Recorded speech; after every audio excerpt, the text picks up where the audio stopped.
I'm very pleased to introduce Arthur Duncan to you. I think most of you know of him and his ability and his many, many years of living in the Springfield area. I want to quote something that Arthur Pico wrote recently, and Arthur is here. Where are you, Arthur? Ed Pico, yeah. There you are, okay. He wrote this, and it kind of grabbed me. He said, currently Arthur's trio, which often ends up as a larger group, close parentheses, continues to work frequently around town, playing mostly in a luxurious groove that seems to bring people to a radiant state. Man, that's poetic.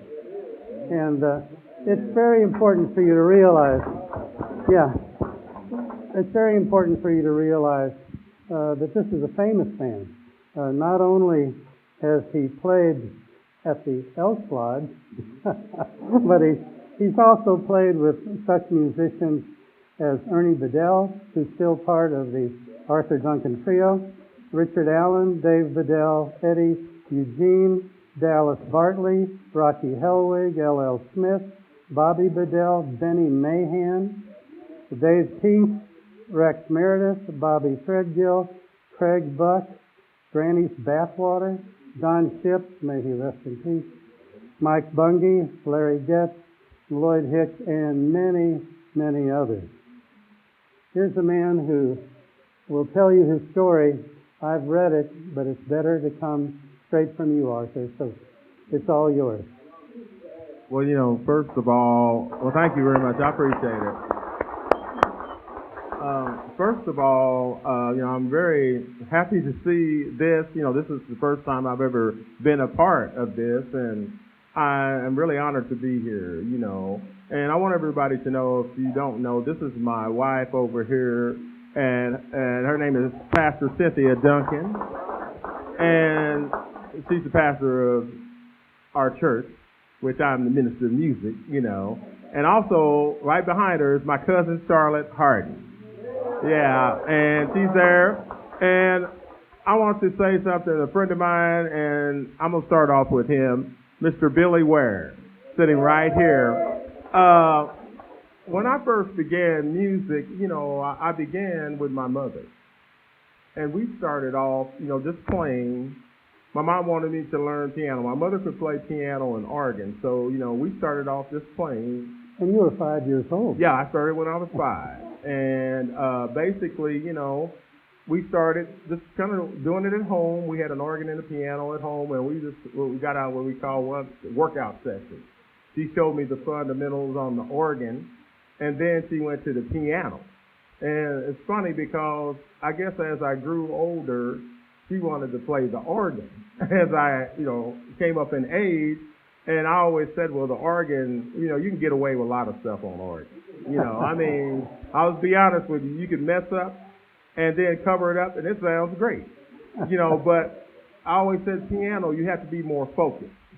And if you miss a note, it'll stick out. It'll stand out. So it's not, what I'm saying is, my mother said, well, it's harder to play. So she decided once I started, getting up in age, I'd say probably junior high, high school. Then, we were just switching off. We started off playing at different churches on the north side of Springfield. And I started off at, I guess, a Pitts Chapel Methodist Church. Charlotte will know, if you know where that church is. It's right over there by the bridge, over there, Martin Luther King Bridge.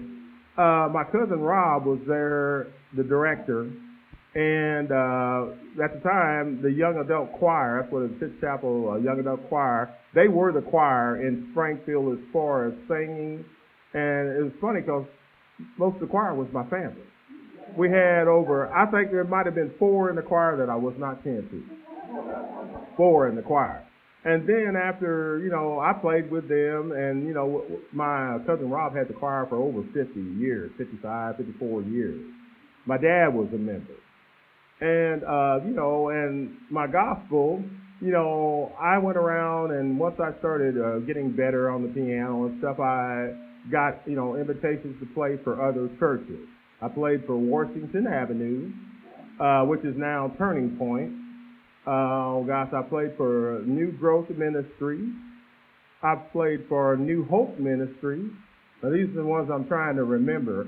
I played for Benton Avenue, right across from Central High School. And my ideal was, when I was playing for Benton Avenue, I also, when I was attending high school, I was in the sing-out group. And it's funny, we all met at Benton Avenue, and this was all the high school. Miss Carol Henderson got me started with sing-out. And what it is, Parkview, Glendale, and Central, and Hillcrest. We had 150 down in the basement. And what it is, me, Mr. Ernie Bedell, and Richard Allen, that was our three-piece. Yeah. And, we continued to play for that. We went out. It was like the Freedom Isn't Free singers. That's what I do remember.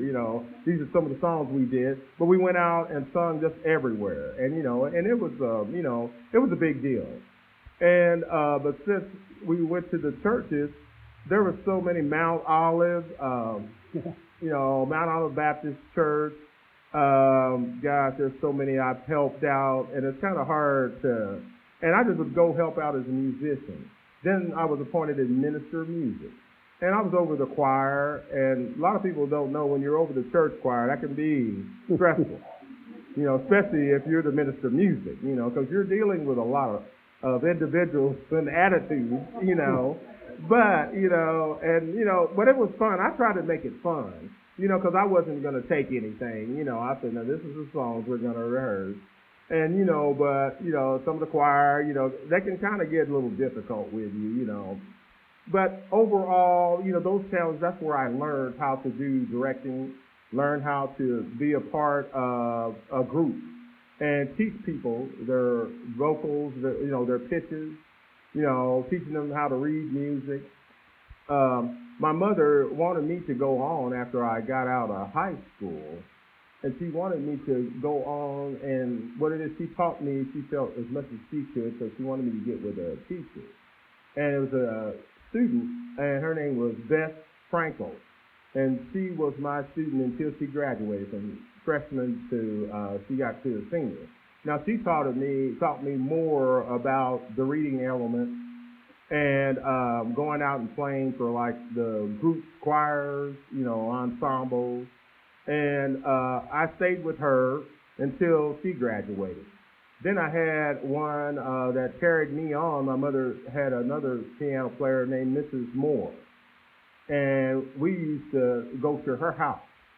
She wanted me to learn, she was teaching me chord symbols and different things that I had not learned. And I was with her for probably about 8 years.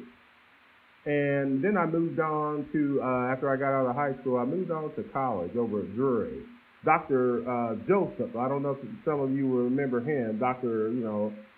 Don Burn Joseph. He was a big influence for me, and he heard me in Central's jazz band, which I played in. And I remember Rick Stockton, and I remember Mr. John Fisher. And I don't know if either one, I don't think Mr. Fisher is still living, but I'm not for sure. But he played saxophone. And that's when Dr. Joseph recognized me as a player, and he wanted me to come to Drury. And my mom, they were discussing it. And we came from just a basic family. My mom worked hard. My dad worked for Sears. My mother worked as a nurse aide, and she worked at Cox. It was called Birds then for 30-something years. My dad worked for Sears for 33 years. And, they made sure that I had a sister, her name was Arthurine, which she passed about 16 years ago. I lost my sister to cancer. But they made sure we had everything that we needed. And my mom wanted me to go try Drury 1 year. She said if I liked it, then we can go on. If I didn't, it was okay. But, I got over to Drury, Dr. Joseph. There was a theory teacher named Mr. Dwayne Johnson. He was a big influence to me. My advisor was Mr. Sidney Bice. And I hear he just recently passed not too long ago. But these are key people at Drury, Mr. Sam Manassian, that helped me in the music department. And at the time, Drury had a great jazz band. they were, back in the 70s, I'd say from 72 to 76, Drury had a real nice band. And I was honored when I first went to Drury. They all, wanted me to play in the jazz band. And I started playing with the jazz band. And, next thing you know, we had practice, and I thought I could read pretty good until I got to the jazz band. You got college students, and they were reading rings around me, and, I was just kind of just looking, and I just said, man, I don't know if I can hang. But what it is, I got better. And, and that's what you do in college, you get better reading, and just going through, they went through all the theory classes, and I was fortunate, I had perfect pitch. So when I went to theory class, Mr. Johnson would play notes on a piano, and he wants me to write them down. Well, I had them written down before he even got there, because I could hear it. And Mr. Johnson told me, well, Arthur, just show up for the test. And he knew, but I was blessed to have that, and I listened to groups. My wife, we performed, and, we sang at church. And what it is, I'll hear them at home. I'll say, oh, they're in C. And then I'll try to get on the piano and try to play along with them, and it's fun, but it's just the experience of music. You just don't know how music touches so many people. And that's what I like about music. And, we went on from the college, we went to the tour with the jazz band, winter term. We went, and we just traveled to different high schools to recruit. The band was the recruiter for Drury. When they heard the band, a lot of the people wanted to attend Drury. And I'm going to tell you a story I got when I was in Oklahoma. Well, we all got in there, we did the assembly, and I didn't know everybody was on the bus, except for me. So I was still walking around the school, and they were showing me the school. The bus is already pulled off. And they were getting down, going down the highway, and Dr. Joseph was on the bus, and I guess one of our classmates said, hey, where's Arthur? Well, me being the only black on the bus, and the whole jazz band, and that's what they said. And they said, well, we don't see Arthur on the bus, Okay. And, so they had to go back and get me, because I had one of the assistant principals show me around. And I was on a tour, and I didn't know they were loading up. And then when I got on the bus, everybody was just so quiet when I got on the bus. And I just had my head down because, I was embarrassed, and then they all just started busting out laughing, and Dr. Joseph gave me a talking to. He said, next time Arthur we leave, we get on the bus, and that's how he said it. But, those experiences in the college, they were good experiences for me, and they were a great experience for me. And when, I started meeting all musicians, I remember Larry Getz, which he's here tonight. I remember we used to rehearse. I used to see grannies come over and rehearse and we had a little band room over there. And they rehearsed, and, I was just amazed with grannies. I didn't really know the individuals in the band that well, but they would come over and they'd play in the big band. We had Rick Weaver, Don Ship, and Don, he was a big influence to me when I became a member of Grannies. So Don and Mike Mundy, they both asked me, well, would you like to play with us? And I said, sure, because everybody knew Granny's Bathwater. And I know some of these places, and Bob probably know, on Commercial Street, there used to be, we all used to cram in over there on Commercial Street to play. Granny's had a big band, but we all packed in there. But when you said Granny's Bathwater, everybody showed up. And that's where I met Benny Mahan. And Benny was the workingest musician that I could ever know. Benny didn't really need a job. These days, I always say a musician needs a job. But back then, they had so many Benny, and to me, Benny Mahan, and then there was Sammy Hammett, plays drum. Everybody knew over at Ramones. And then there was the Lefty Brothers.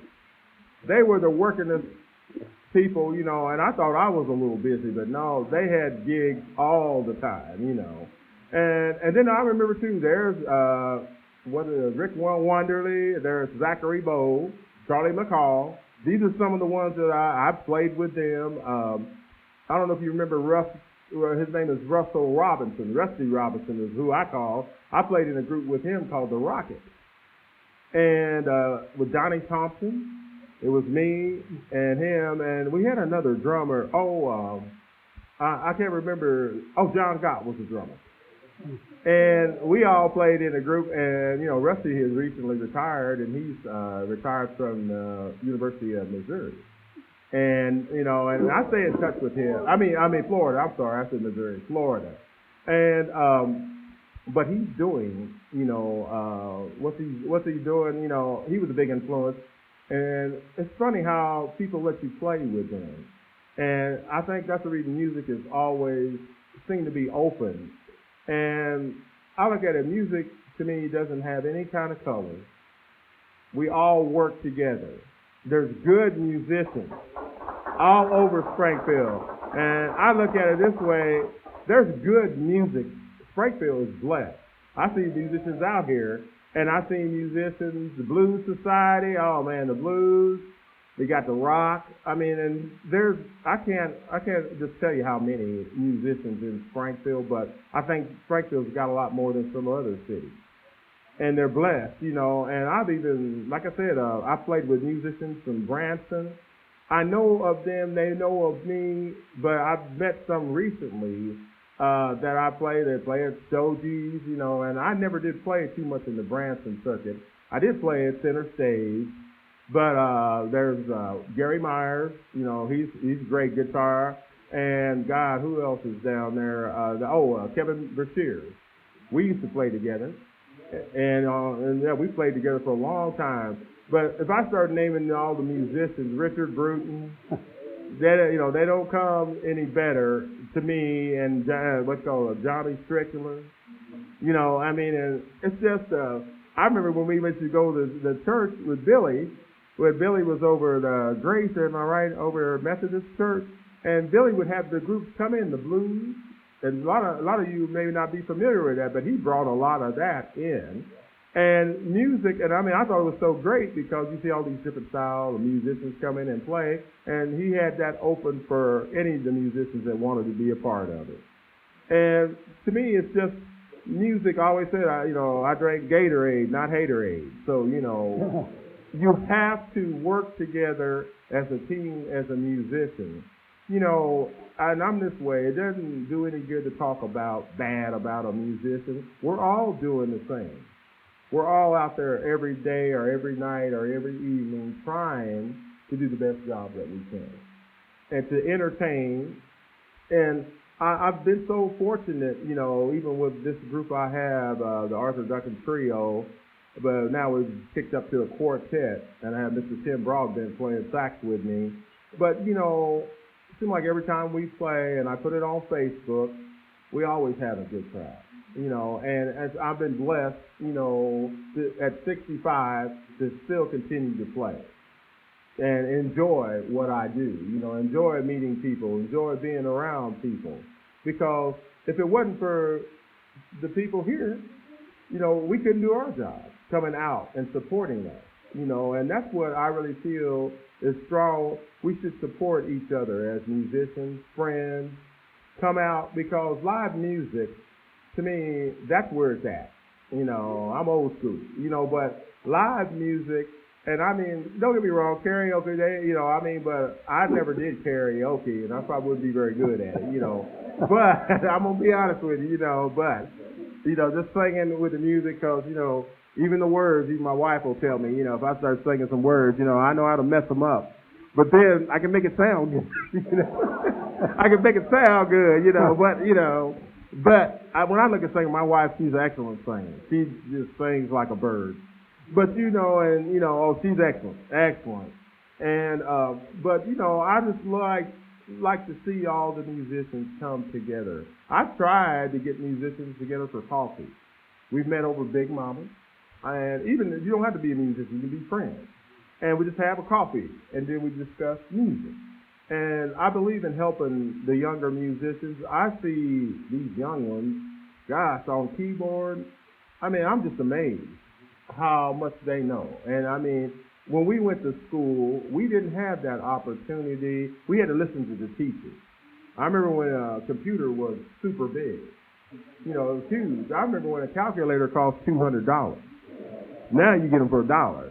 But now, since the tech, I call it the tech age, everything now, people can just pull it up on the phone. If you want to learn neo-style music, you want to learn the blues, you want to learn jazz, you want to learn bebop, you know. And I've been fortunate to have, you know, experience in those all those genres of music. I remember Dr. Joseph played, we played with a man named Warren Covington. And we went and we had to play. And he asked me to play the keyboard. And, you know, I was looking at the charts, you know, and I was young. And we had to chart, one of the charts was the theme from The Long Ranger. And I said, really? You know, I did. But that's what we played, big band style. But see, I appreciated stuff like that, but that's to me, that taught me how to grow. And it expanded my horizons. Playing in the big band, we used to do Count Basie, Duke Ellington, Maynard Ferguson, golly, what's the guy? Woody Herman. You know, and I mean, I was exposed to all that genre. Coltrane, Miles Davis, you know, and the list goes on and on. But then, you know, it's fun to experience just, you know, just playing. I really feel that the musicians, helped me because after I got out of jury, what it is, I went out and tried to, you know, find gigs and play. And I think that's important for a musician, you know, because especially if that's what you want to do. Because, you know, you come out of college, you graduate. You know, I didn't want to teach. I teach privately, but, you know, I never thought I was going to go and have a musical career. And so I just went out. And tried to book me some gigs. Benny, all those guys helped me with experience. Benny, I got to tell you, Benny waited on me when he was playing at Ramones. I was working a job, you know, and I told Benny, well, you don't have to work a job. You know, you got the gig. So I played with him, and he waited till I got there at 10 o'clock. So he carried it. And if you knew anything about Benny Mahan, he knew every song. Every style of music, if you wanted to go country, and I played country and western, believe it or not, you know. I played country music, and another musician, Mr. Don Sharp, he was my teacher in English, and I'm going to tell you, he was really hard in English, you know, as a teacher. But after I got out of school, he asked me to play with him, which I felt that was an honor, and he was a really talented guitar player, Mr. Don Sharp. And so we played in country band. We had a gentleman, I can't think of the guy, on upright bass, and I played keyboard. And that, you know, we played around, and it was hard for me at first because I'm so used to playing seventh, ninth, you know, augmented. And then, you know, but the basic country is 1, 2, 4, 5, you know, so I had to not play as many notes, you know, just keep it basic. And I had to adjust to that. I did, because, you know, I never had done it, but it taught me how to do these things. And like I said, that's the reason I appreciate all music. I don't hate on any genre of music, you know. And like I said, I'll never hate on any musician. You know, I'll encourage them, you know. And if you need help, if I can show you something on keyboard, if I can show you something, I'm willing to do it. And my wife knows that. And I'm willing to share my knowledge, and all I ask any of the musicians, give it back. You share the same thing, because you're going to be my age one day, or, you know, you may get older, but give it back to the young ones that keep coming up. And I mean, because that's how they grow. And I look at it now at 65, yeah, I could play piano a little bit when I was in my college, but what I know now, opposed to what back then, you know, to me, it's no comparison, because when I sit down at the piano, I always say, I want to play, I want to tell a story. And, you know, and that's what I try to do, tell a story. Each note I play, tell a story. And I feel like when I sit down now, I know what chord I'm going to play. It's not that I'm guessing. I'd guess when I was younger, oh, that sounds pretty good. Then I hit something, that didn't sound good, you know. But I was learning. And Eddie Eugene, Dallas Bartley, I don't know if you remember all them. They told me, and Dallas Bartley, if you don't know, he played with the Biggies.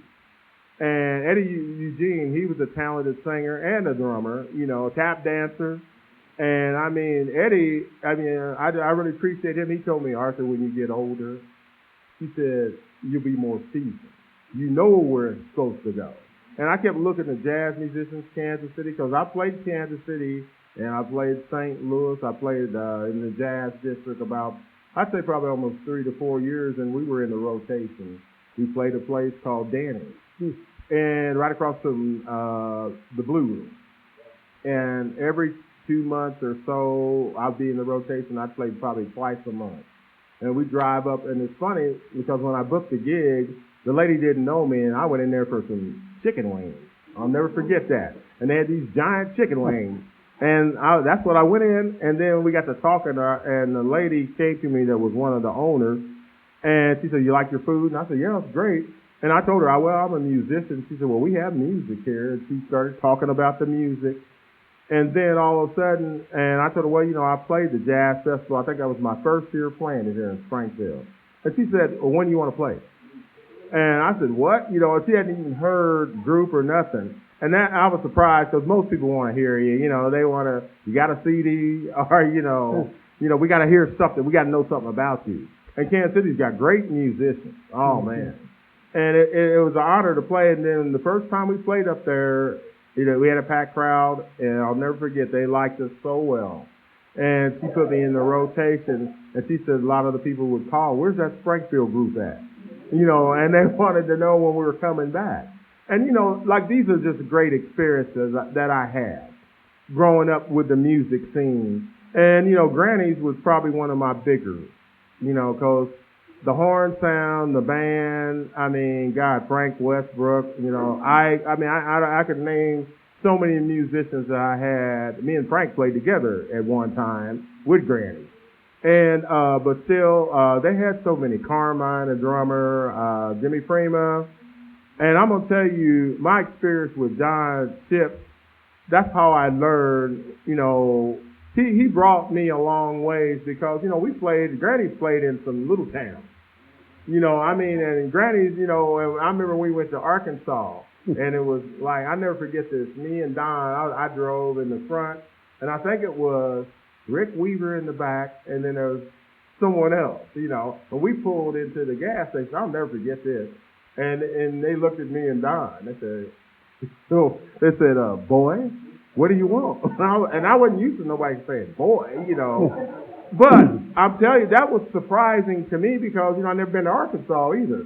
But this was on the way to Arkansas before we got to Fayetteville. Now, we had to get some gas, and I was just like, whoa, I said, time to go, and we got it. But, I never experienced all that, but, time we got to Fayetteville, it was on. It was packed. We used to play at a place called the Brass Monkey. And the Brass Monkey was downstairs. Then we played on Union Street. They had some places, Nachi's, I think I remember. And they had some, just all kind of clubs up there. And Granny's was well known, and I remember when they were doing the Midnight Special. And I seen Benny jumping up and down one night when I was at home. He was performing with it. Then I remember they played for, I think, Martha Reeves for a time or period. And these are experiences. I never did have a chance to play with Martha Reeves, but I remember Granny's, everybody knew who Granny was. And like when you say the Bijou, gosh, I remember the Bijou because we just got through talking about that. Yep. And I remember Mississippi Nights. I don't know if you remember that. I think that, and if I'm not mistaken, someone from here opened it up originally. Yeah, from here. And okay. But those places, Mississippi Night, that used to be a big place for live entertainment. And the Springfield, I've never really experienced, I'm going to be honest with you, with people not really liking us or saying something derogatory in music. It's just that the music just carries so much. I like to hear good music no matter what. Whether it's church, whether it's blues, and I used to play in the blues band, so, it's just good music, period. And I think music is better than medication. I'm going to tell you, it's better than medication. I'm serious. because you can listen to a song and it makes people happy. I go through, everybody goes through stages. Well, everybody gets down a little bit, and I have gotten down. And my wife, she gives me a lift, and I just that I think, but when I get on the piano after a hard day of work, man, that just changes me all together. It makes me feel good. I forget what my day was about. And it's just, I still try to practice as much as I can. I remember those days at Drury. I would be over in in the rooms. They had pianos in all the rooms, and then they had the grand piano locked up. But I figured out a way to get to the grand piano, and it was on the stage at Clara Thompson. So I stayed in the little room until everybody left. And then I got to the grand piano, but then they had another one of the Mason Hamilton that wasn't locked up, so I pulled it out, and I just played like I was doing a concert. And, I started there at 4 o'clock in the afternoon, and they had to run me out of there. They said, we're getting ready to close, Arthur. Lock up. And it'd be 10 o'clock. But that's how I would practice, because I wanted to practice hard to be, the best I could be. And I never forget, we went to Baltimore, Maryland with Drury Jazz. Oh, I'm sorry. Yeah, I went to Baltimore, Maryland, and we went up to there for the Drury Jazz Band. Stan Kenton had 3 camps. He had one at Drury, he had one in Redlands, California, then he had another one in Baltimore, Maryland. Dr. Joseph sent me up there with, I don't know if you're familiar with him, but he played in the band, Jim Wideman. Yeah. And I rode the airplane with him because my mom didn't trust me to ride, because I was young, and Jim met me in St. Louis. So my mom got me on a plane from Springfield, and then Jim was waiting on me. Then we rode from Baltimore, Maryland. And it's they had musicians from all over the colleges at Towson State. That's where the camp was. And I mean, there was over, I'd say probably 100 piano players. And there's probably many drummers, 100. And I was only one from Missouri. And you had to try out for the band. And what it is, we had 20 bands. Now, if you got down to the 20th band, the lower numbers were the better bands. I was fortunate, and I made the number 3 band. And, we had a good band. And the number 1 and 2 were really good, too. So, it's just, some of them didn't make the bands, but they were a part of the camp. And it was a good camp. And then Stan Kenton, we opened up for Stan Kenton before he came on. We opened up and just played with all the bands, different nights. So that was an experience. I sit in with Ramon, the conga player. I sit in with Peter Erskine. He used to play drums, and then, he played with Weather Report for a time. We used to stay in contact, but we lost contact after a while. He used to kind of write me. And I tell you what, music's just been around my whole family. My sister, I didn't even know before she passed away, this is many years, she was writing Bob James. And Bob James from Marshall, Missouri. And she showed me a letter, and I didn't believe her at first, but then she got him on the phone, and they started talking. And that's when I believed her. And he said, how you doing, Arthur? And they had been corresponding with letters. I said, man, Bob James was right here, and I didn't even know it. My sister was good about meeting people. Kathleen Turner, she had classes with at MSU. Well, yeah, and I met her when they had the Body Heat. And she came, and she just hugged my sister like they'd been together for many years. And, I guess we were always around music. My sister, she started off at piano, but then she got to work in a craft, so after 2 years, she decided, she wanted to make the money at craft. So, all the people that have come into my life, and there are still some that are still in my life, and I appreciate everyone here. It's just, it's amazing, because you never know. I don't know how long I'll be able to continue to play, but as long as the Lord lets me play and I'm able to do it, I'm going to do it. And I joke with my wife a lot. I said, well, if I fall out of my seat, I hope somebody picks me up, if I get to rocking in church, and they'll just say, hey, that's Arthur, don't worry about it, and leave him there, But we'll pick him up later, But I appreciate Chris. I mean, all the people that there's people, musicians you probably don't know that are doing a great job here. I remember, like I said, and it's just that it's so great to have a group of people or individuals like you that appreciates the live and the music scene. I would like to do what you call a music live. I'd love to do it in a park and have all the musicians, and we could have maybe 2 nights of it. And I would love to do something like that. Get with maybe the Blues Society or, my cousin Charlotte, we could set it up. But I'd love to do that and have it like music in the park. And, everybody could bring their lawn chairs. And, we could have picnic, everybody bring a dish.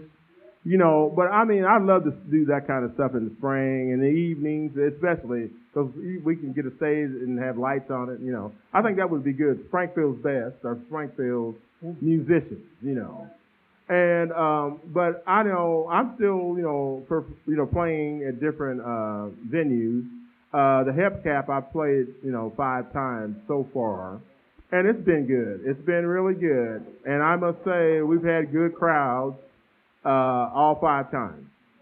Now I won't be playing in February because they've got other groups that are in there. This is a short month, and for musicians this time of year it's kind of rough because you got everything going, the weather, and it's after Christmas, after New Year's, it kind of slows down. But you do have a gig February 25th. Yeah, that's correct. I do have a gig at February 25th, and it's going to be at the Georgia Max. On Republic Road. It used to be the old Cody's. Yeah. South, and that's where we'll be there. We're doing what they call the Fat Tuesday. And I'm hoping everybody can come out, but it's Fat Tuesday, and we're just going to be playing some good dance stuff, mixing it up. We still do the jazz, but the reason I like doing the jazz, contemporary, bebop, but I still like decided I wanted to do the smooth jazz. The danceable, and I'm not saying the big band, you can dance to that too, but what it is, I decided to take that approach because I wasn't hearing any of the smooth jazz. So I said, well, let's try that. And that seems to work for us. I'll do Al Jarreau, George Benson. I'll do stuff that, you might not normally hear on a regular basis. We got a jazz version of Miss You, Mick Jagger. We just jazz it up, and but it's fun taking some of those songs and making a jazz version. And I was really a big Al Jarreau fan. Yeah. When he passed, vocally, he could do, and George Duke, he was one of my favorite keyboards. Ramsey Lewis, Herbie Hancock, Chick Corea. And I listen to, I'm a keyboardist, so, I like the keyboard, but then I like saxophone too. And, you got your Kenny G's. I was fortunate to go and we heard Lee Ritenour. When he was at the Jazz, he was great. He was just great. And I have been to different concerts. I like Brian Culberson. He's a young keyboard player, but he's very nice. And it's just like music is just, to me, it's in the heart, and nothing, I love reading music and, going through the big band stuff, but this comes from the heart when you're putting your soul into it. And, I really feel you have to put it in there, make it you. I'm not trying to sound like Ramsey Lewis because I couldn't, and I'm not trying to be like Herbie Hancock, even though we do a lot of his stuff, but, I'm just Arthur. And that's what I want to be, is just myself. And I listen to all the artists, and then I take a little part of what they're doing and then put a little me in it. And I really think that's the good thing about music. You can put, when I do the blues, Bill Ware, we can rock some blues. Blues harp, oh man, if you ever hear him on the blues, you would fall out. That's all I got to say, because I think the world of Bill, because, we played music together, and there's a lot of people I played music, or they've been around music, and like we all get older, but still, music is still in the heart. The music doesn't get older. It's in the heart for every one of us. And it's just that I think it's just overall you treat people the way you want to be treated, and integrity is the big thing. Integrity, and you have to have it in music, and you have to have it in anything you do as far as that. So, You know, Arthur, I've got quite a few years on you, and I was reading Ed's article, and you play some songs that are really almost important to me, such as Duke Ellington's Satin Doll, and Ramsey Lewis's The In Crowd. Yeah. And Ain't No Sunshine, Ain't No Sunshine. Yeah. Good old Bill Withers. Uh-huh. And even like some Van Morrison stuff. So you really cater to many different folks. I think that's important. I wanted to ask you a question. Can you remember when you were the most anxious or nervous? Any particular performance that still has a strong memory for you? Well, yeah, I've got a few of them. Okay. Yes, I'll give you one. What it is, I think one time when I was just playing, my first time really playing out, and it was really in the church, because I didn't, I had to put singing and playing together. And I always just played. And I was just nervous when I seen the church folks, because everybody's eyes on you and they're just watching you. And I was getting nervous playing with the church. But then, I guess after a while, I had the jitters. And the first time I played a gig, I had the jitters. Yeah. And because, you don't know what people's going to expect. If they're going to throw something at you, you don't know, or you just don't know about people. Exactly. But I tell you, once I got over those jitters, it helped me. And then I got to the church, and then I wanted to rock the church songs, and my wife could tell you about them. I just wanted to be me on them church songs, and I interject some of the blues and some of the deals, I could tell you stories after stories about church, and I just, I had some different music for the prayer. I had all kind of stuff, that we could do, but once I got over the fear, then I was good. I was just good. I don't know if this is like you, but I was always more nervous almost singing to friends on the back porch than I was singing to 20,000 people. Wow. There's something about that when you're sitting with friends or people that, you can see out there. That's right. I still get, I won't say I ever got fearful, but I get anxious even today. Yeah. And, and I think you still have that little anxious, but I'm anxious when we get ready to do church or when we get ready to do what we need to do. But, I think my nerves get calm because I think now I'm more relaxed when I actually get started. Yeah. And I look at the people, and you want people, but the way I look at it, if I'm feeling the music, then I want everyone out here to feel the music. You bet.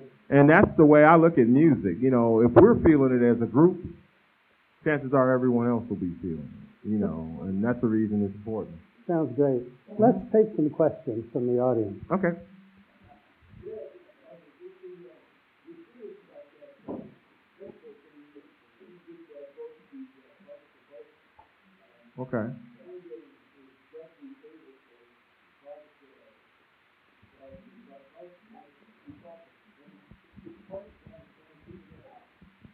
Okay. Okay.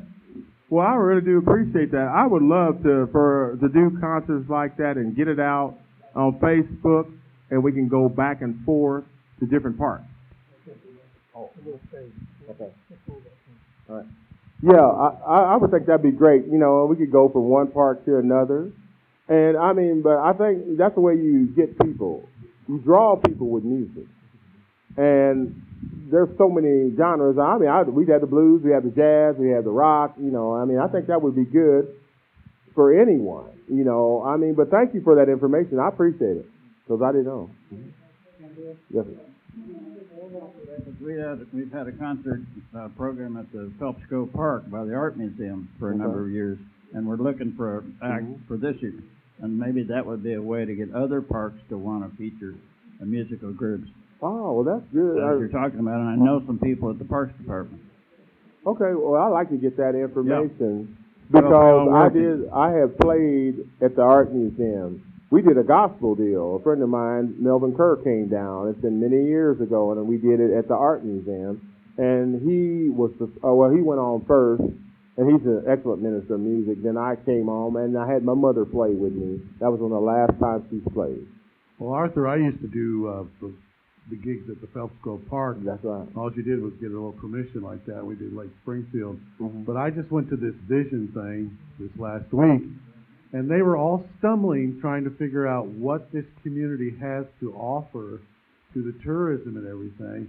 I didn't get a chance to say much, but I said, look, you guys are missing the point of all the musical history here, and they don't use that square very much. I mean, you have a gazebo that sounds, and they could be doing concerts there every weekend for That's very everybody. true. And what it's going to take is everybody to get on with your councilman and start pushing their buttons. That's the only way it's going to. I couldn't agree more. Any other questions? No. I'm getting nervous now. Mr. Duncan, what would what is the best advice that you would give to a young musician that is coming up in this day and age? Because everything now has become so computerized at your hands. You can get on and you can plug something in, and it doesn't teach you much about real music. What is the best advice that you would give a young musician coming up in this day and this time? Well, first of all, I would say my first thing I would say would be, keeping God first in your life and having Him guide you and practice, because you have to practice. You can have the best teacher in the world, but if you don't practice, it's just, I think it can be useless. But if you really want to work, my advice to a new musician is learn all you can. Learn all the different styles. Learn all the genres of music, because you need to be a well-rounded player. And I think that's how, being a well-rounded player, that's how you're able to work more, I think, in the music scene. And it's just that, but it takes hard work, and you got to have determination. And if it's really what you want to do, you'll put the time, just like in any profession. You will put that time and effort in to be the best that you can be. And that's the reason with my music, that's what I've always tried to do, to be the best. Arthur, when you were in high school, what are you a 72 graduate? 73? Yeah, I graduated in 1972. Okay. And I know at that time, Missouri and Southwest Missouri had a lot of great high school jazz bands. Oh, yeah. Would you speak to the importance of the high school jazz band, the high school bands, and public education, public music education in particular? I think it's important to have the music in the school.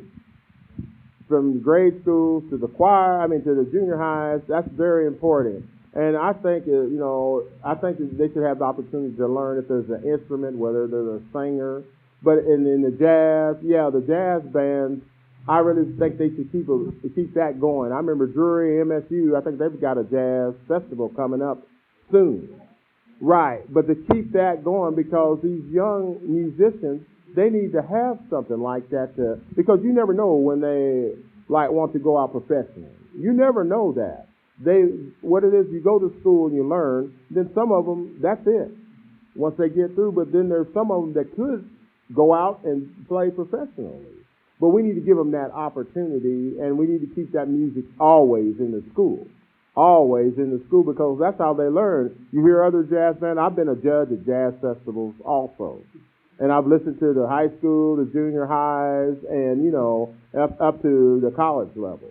And but it's just, that's so important. So important. It's just so important,